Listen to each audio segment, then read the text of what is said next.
बोलो श्री प्राणनाथ प्यारे की जय। बोलो श्री सतगुरु महाराज की जय।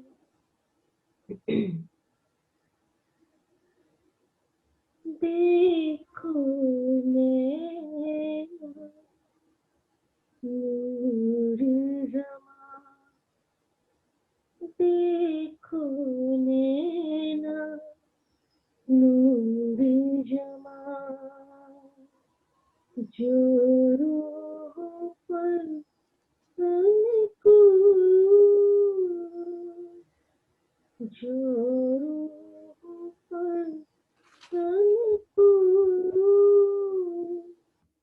अरवाह होए जो अर्श की, अरवाह होए जो अर्श की, तो जिन जाओ खिन भूल, देखो नैना नूर जमा, देखो नैना नूर जमा। गुन नैनों की क्यों कहूँ, गुन नैनों की क्यों कहूँ, रस भरे रंगीले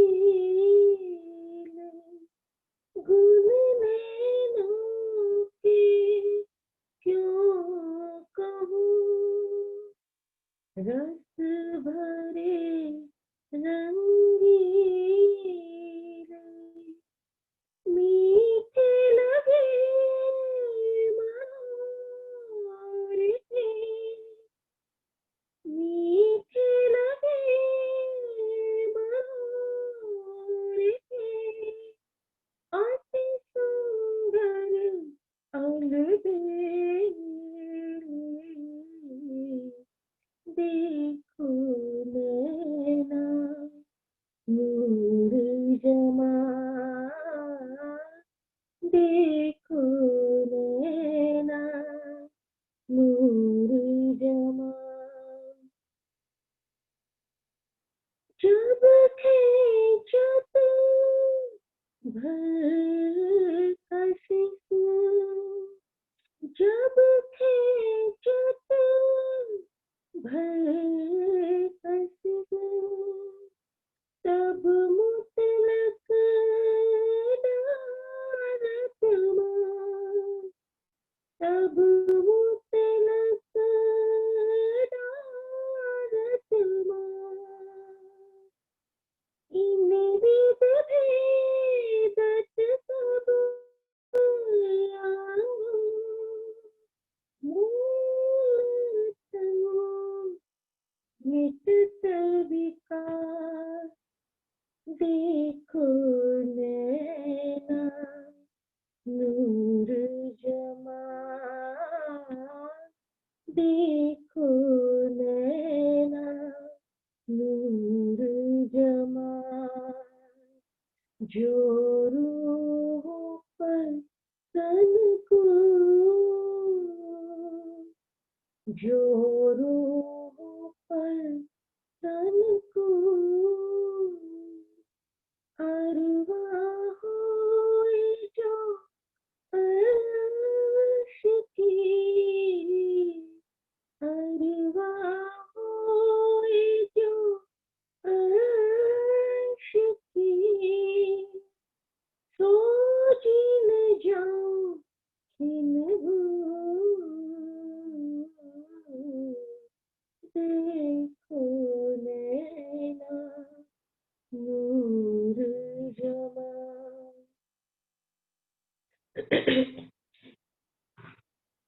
कहे गुण महामति मोमिनो, कहे गुण महामति मोमिनो,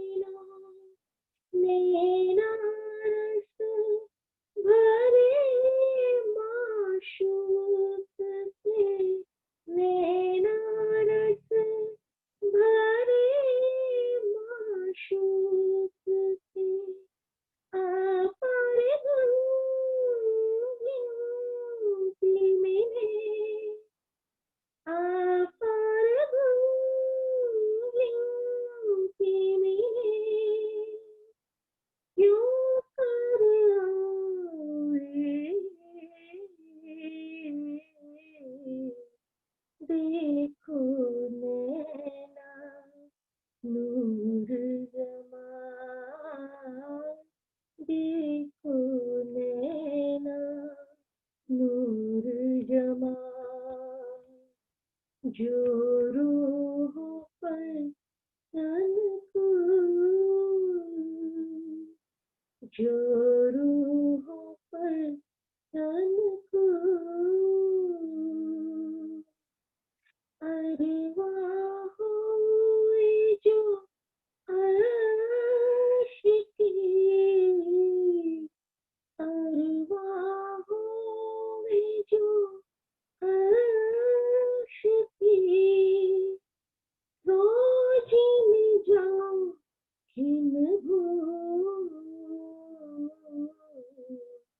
देखो नैना नूर जमा। बोलो श्री प्राणनाथ प्यारे की जय, बोलो श्री सतगुरु महाराज की जय। बोलिए श्री प्राणनाथ प्यारे की जय, बोलिए श्री सद्गुरु महाराज की जय। प्रथम लागू दोई चरण को, धनिये न छोड़ाइयो खीन। लाख तली लालेड़िया, मेरे जीव के ही जीवन। इन पाँव तले पड़ी रहूं, धनी नजर खोलो बातून। पलना वालूं निरखो नेत्रे, मेरे जीव के ही जीवन, मेरे जीव के ही जीवन। प्रणाम सुंदर साथ जी। सागर ग्रंथ का चौथा सागर और राजी का दूसरा श्रृंगार चल रहा है, जिसकी 103 चौपाई आज से शुरू करते हैं। आभूषणों का वर्णन चल रहा है, जिसमें पहुंची के बारे में बता रही है इंद्रावती जी। पहुंची पांचों नग की, जुबा कह न सके जिनस।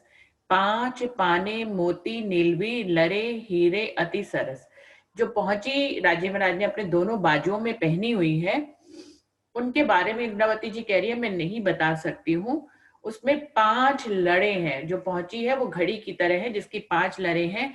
5 की, पन्ना की, मोती, नीलवी और हीरे की, ये 5 तरह की लड़ियां हैं जो उनके दोनों तरफ से जाकर फिर बीच में बंध गई हैं। बाजू बंद की क्यों कहूं, जो विराजे बाजू पर। कै मिही नकश कटाब, जोत भरी जिमी अंबर। वो कह रहे बाजू बंद के बारे में क्या कहूं आपको, जो स्वयं चेतन होकर अर्श के सुभान राजी महाराज के बाजू पर विराजमान होती हैं। ये उनके लिए कितनी गौरव की बात है बाजूबंद के लिए, कि वो अर्श के सुभान के बाजू पर धारण की जाती है। इस पौची में कितने महीन महीन नक्शकारी और कटाव किए गए हैं, और उनकी नूर से, उनकी रोशनी से पूरा आसमान भरा हुआ है। एक नग एक रंग का, एक रंग नंग अनेक। इनविद के अरस भूषण, सो कहाँ लो कहूं विवेक। वो कह रहे हैं एक नग एक रंग का होता है, और एक रंग में कई नगों की रोशनी शामिल होती है। इस तरह से परमधाम के आभूषण हैं। उनको कितना भी मैं वर्णन करूं कि नग में एक रंग है, फिर उसमें अनेक रंग है, फिर उसमें अनेक तरंगे हैं, तो मैं कह नहीं पाती हूँ। जितना रोशनी, जितना नूर मैं देख रही हूँ, उसको शब्दों में बयान नहीं कर पाती हूँ। 5 रंग जरी फुम्मक, शोभा लेत अदंत। 5 रंग जबेर झलके, फुम्मक सोहे लटकत। जो बाजूबंद जिस डोरी से बांधा हुआ है और उसके नीचे जो फुम्मक लटक रहे हैं, उसमें कह रहे हैं 5 रंगों की जरी से वो डोरी बंधी हुई है। शोभा लेत अतत, बहुत ही शोभाएं, सुंदर शोभायमान होती है। 5 रंग के जबेर भी इसमें दिखाई दे रही हैं। इस प्रकार से फुम्मक लटकते हुए दिखाई दे रहे हैं, बहुत ही सुंदर दिखाई दे रहे हैं, और पूरे आसमान में, पूरे परमधाम में उसका नूर भरा रहा है। जैसे जैसे राजी अपने हाथों को घुमाते हैं, वैसे वैसे ये फुम्मक बहुत ही अदा से लटकते हैं और झूला झूलते हैं।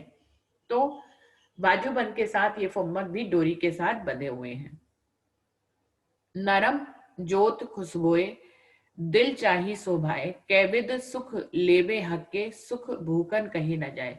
वो कह रहे हैं इन आभूषणों में, इनको परम धाम के आभूषण समझना, इनको काल माया के आभूषण मत समझना, क्योंकि इन आभूषणों में नरमाई का गुण है, नूरी ज्योत का गुण है, खुशबू का दिल का गुण है और चेतनता का गुण है।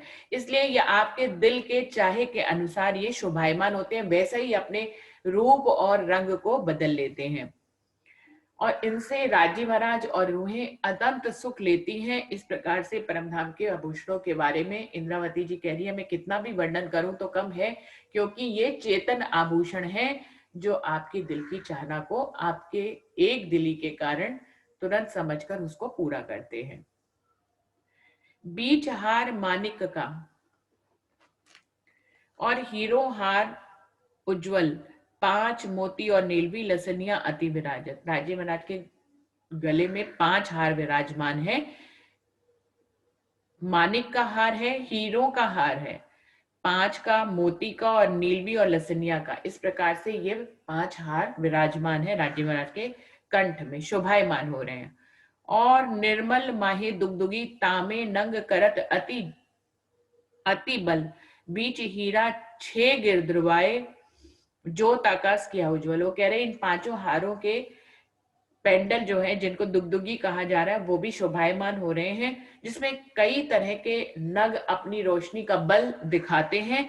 हीरा है और चारों तरफ जो है घूमकर हीरे की भी शोभा है, ऐसी शोभा जो आसमान में हीरे का पेंडल बना हुआ है, इसलिए आसमान तक जो है हीरे की झलकार जाती है। बिल्कुल सफेद रंग की उज्जवल हीरे की चमकदार झलकार से पूरा आसमान भरा हुआ है, क्योंकि इन पेंडल में घूमकर हीरे लगे हुए हैं। एक मध्य में है और 6 घूमकर हीरे आए हुए हैं।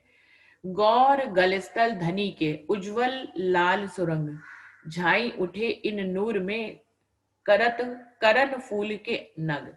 वो कह रहे हैं राजी महाराज के गालों की शोभा के बारे में आपको क्या बताएं, बहुत ही सुंदर है और ऐसे लगता है उनमें लालिमा इस तरह से समाई हुई जैसे कोई सुरंग हो, रहस्य की कोई सुरंग हो। बिल्कुल ऐसे ही राजी महाराज के लालिमा युक्त उज्जवल गाल है और उनमें जो उनके करण के श्रवण के जो आभूषणों की झलकार है वो उसमें दिखाई दे रही है। तो बहुत ही सुंदर, जैसे जैसे राजी महाराज अपने मुखार बिंद को हिलाते डुलाते हैं, वैसे वैसे जो है इन गालों की रोशनी बदलती है, क्योंकि वैसे वैसे कर्ण के आभूषण हिलते और डुलते हैं और उनकी झलकार जो है उनके गालों में लहराती हुई सी दिखाई देती है।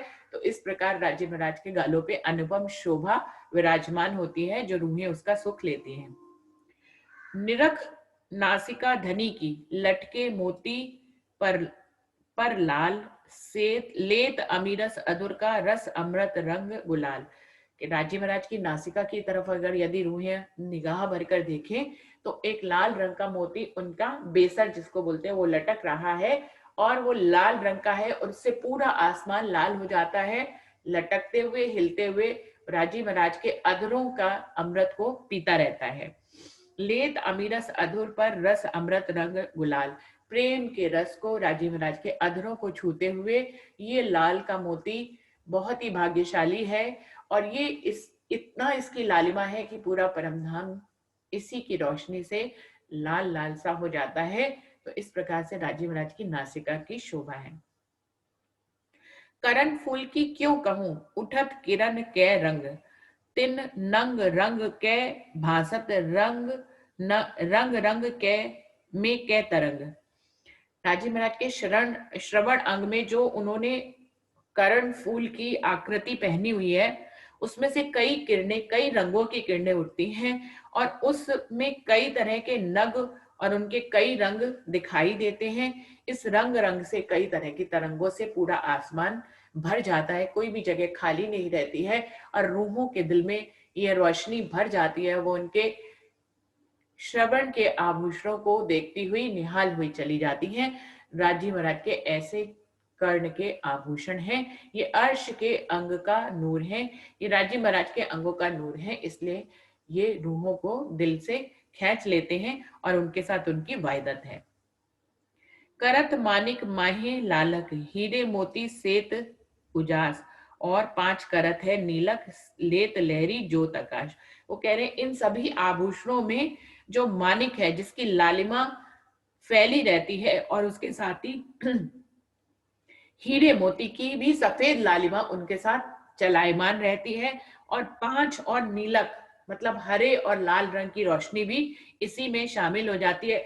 इस प्रकार ये सारी ज्योत की लहरें उठती रहती है जो पूरे आकाश को अपनी रोशनी से भर लेती है। क्या लाल रंग की रोशनी मानिक की, हीरे की सफेद, हीरे और मोती की सफेद रंग की रोशनी, 5 की हरे रंग की रोशनी और नीलवी की नीले रंग की रोशनी, ये चारों रोशनियों की लहरें आपस में मिलते हुए पूरे आकाश को सुंदर इंद्रधनुष जैसा वातावरण क्रिएट कर देती है और बहुत ही सुंदर लगता है। तेज भी मानिक तित मिले पहुंचत जित पुखराज, नीलवी की तेज आसमानी रहे रंग नंग पांचों विराज। वो कह रहे हैं कि मानिक की ज्योत भी वहां तक लड़ने के लिए, जंग करने के लिए पहुंचती है जहां तक पुखराज की भी रोशनी है। नीलवी का तेज भी आसमान में वहां तक पहुंचता है जहां तक पुखराज का है। तो इस प्रकार से 4 का पहले वर्णन किया, 5वें पुखराज का बाद में वर्णन किया। ये पांचों रंगों की नगों की लहरें जो है वो आसमान में जंग करती हुई दिखाई देती हैं और बहुत ही सुंदर वातावरण बन जाता है। 5 फूल कलंगी पर उपरा ऊपर लटकत, कोई ऐसी कुदरत नूर की लहरी आकाश में झलकत। जो राजे महाराज ने पाग पहनी है उस पर जो कलंगी और जो दुगदुगी के ऊपर जो कलंगी है उसमें 5 फूल दिखाई दे रहे हैं, एक के ऊपर एक ये पांचों फूल सुंदर लहराते हुए दिखाई देते हैं। जैसे जैसे राजी महाराज अपने सिर की शोभा को करते वैसे वैसे ये कलंगी जो है वो लहराती है और ये जो 5 फूल कलंगी में एक के ऊपर एक है वो भी सुंदर शोभा धारण करते हुए हिलते डुलते हैं। वो कह रहे हैं इनकी हिलने डुलने की शोभा को देखकर ऐसी अनुपम शोभा बिखेरते हैं ये कि पूरी कुदरत का नूर भी लगता है कि इनके आगे फीका है। पूरी कुदरत का नूर लगता है इसी में सिमट गया है और आकाश तक ये कुदरत का नूर पूरा समा जाता है राजी महाराज की कलंगी से। एता इन कलंगी में ने एक ही हीरे का नूर, आसमान जिमी के बीच में मानो कोटक उगे बकासुर। वो कह रहे हैं कलंगी में जो नीचे की तरफ एक हीरा लगा हुआ है उस एक हीरे की ही रोशनी इतनी ज्यादा है लगता है करोड़ों सूर्य एक साथ ही उदय हो गए हो। जंग जवेर करत है आसमान देखिए जब, लरत बीच आकाश में नजरों आवत है सब। वो कह रहे हैं जवारातों की रोशनी भी हीरे की रोशनी के साथ जंग करती है आसमान में, इनकी रोशनियां आपस में लड़ती हुई दिखाई देती हैं और रूहों के दिल को सब कुछ दिखाई देता है वाहिदत के कारण और अपनी नजरों के नूर के कारण वो इस नूर को आसमान में देखती हैं और फिर राजे महाराज की कलंगी और दुगदुगी को देखती हैं तो हैरान रह जाती है कि कलंगी और दुगदुगी इतनी सुंदर है लेकिन उसकी रोशनी को देखने के लिए उनको आसमान की तरफ अपनी नजर ले जानी पड़ती है। कहे महामत अरवा अरस से जो कोई आए हुए उतर, सो इन स्वरूप के चरण लेके चलिए अपने घर। श्री महामती जी क्या कह रही हैं कि परम धाम की रूहों से कह रही हैं कि अगर आप परम धाम की रूहें हैं और उस परात्म से नजर की आत्म रूपी नजर के माध्यम से आप इस खेल में यदि आई हैं तो इन स्वरूप के चरण लेके चलिए अपने घर। आपको राजी महाराज के ऐसे स्वरूप और श्रृंगार को अपने दिल में धारण करना चाहिए, राजी के नूरी चरण कमलों को अपने हृदय में धारण करना चाहिए और ये धारण करके ही आप अपने घर तक वापस आ पाएंगे। इसके अलावा और कोई माध्यम नहीं है। तो ये जो सागर और श्रृंगार की वाणी है ये हमें राजी और श्यामा जी के स्वरूप और श्रृंगार को, उनके वस्त्रों को, उनके आभूषणों को, नख से शिख तक उनके अनुपम शोभा को हृदय में विराजमान करने का संदेश देते हैं और कहते हैं कि यही रूहों का जीवन होना चाहिए कि वो अष्टपहर 64 घड़ियां राजी महाराज के स्वरूप और श्रृंगार में अपने आप को खो दें जिससे कि उनको पता रहे कि वो फर्श पर नहीं बल्कि अर्श पर हैं। जब दिन रात राजी महाराज के श्रृंगार को हम हृदय में धारण करेंगे तो हमें हर पल उनके करीब होने का एहसास होगा और हमें पता लगेगा कि हम मूल परम धाम नहीं है, हम खेल में आए ही नहीं है। ये तो सिर्फ नजर का खेल है या जीवों को अखंड करने के लिए राजी महाराज आए कि उन्होंने अपनी नजर यहाँ पर जीवों पर डाल दी है। वरना परमधाम से ना कुछ आया है और ना ही किसी ने वापस जाना है। ये नजर का खेल है और नजर भी डायरेक्ट नहीं आई है, राज्य के हृदय के पर्दे के रूप में राज्य महाराज अपनी रूहों को ये खेल दिखा रहे हैं। रूहों की नूरी नजर डायरेक्ट भी यहाँ पर नहीं आ सकती है, वरना ये 14 तबक उड़ जाएंगे। तो ये सारा खेल राज्य के पर्दे पर चल रहा है। तो सुंदर साथ जी सोचिए कि यहाँ पर जो है वो कौन है। यहाँ पर जीव हैं और सिर्फ उनके ऊपर नजर आत्म स्वरूप में आई हुई है। तो जीवों को अपनी आत्म कल्याण के लिए, अपनी आत्म कायमी के लिए राजी महाराज के स्वरूप और श्रृंगार को अपने दिल में बसाना होगा। और इस प्रकार से आत्म के माध्यम से, आत्म रूपी नजर के माध्यम से यहाँ पर जीव भी उस परम धाम के पूर्ण अक्षरातीत पारिब्रह्म के और अपनी उस नजर की परातम के रूप के सारे सुखों को यहाँ पर ले रहा है और ले सकता है यदि वो इतना बल करे तो इंद्रवती तो सुंदर साथ जी आज प्रकरण में चौपाइया कम बची थी, लेकिन दूसरा प्रकरण कल ही लेंगे, नहीं तो जो है वो तारतम्य टूट जाएगा। तो कल श्री ठकुरानी जी का दूसरा श्रृंगार हम लोग लेंगे। आज चौपाई यहीं पर दोहराते हैं। श्री कहे महामती अरवा अरस से, जो कोई आई होए उतर, सो इन स्वरूप के चरण लेकर चलिए अपने घर, चलिए अपने घर। बोलिए श्री प्राणनाथ प्यारे की जय। बोलिए श्री सद्गुरु महाराज की जय। जय।